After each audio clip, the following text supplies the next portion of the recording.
তুমি মিসওয়াক করার ফজিলত তো জানো, খাবার শেষে মিষ্টি মুখের হাদিসটাও মানো।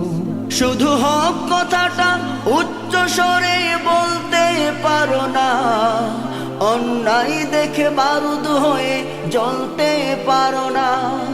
শুধু হক কথাটা উচ্চ স্বরে বলতে পারো না, অন্যায় দেখে বারুদ হয়ে জ্বলতে পারো না।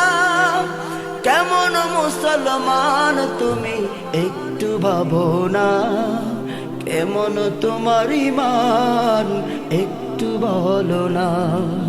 কেমন মুসলমান তুমি একটু ভাবো না, কেমন তোমার ঈমান একটু বলো না। কেমন মুসলমান তুমি একটু ভাবো না, কেমন তোমার ঈমান একটু বলো না।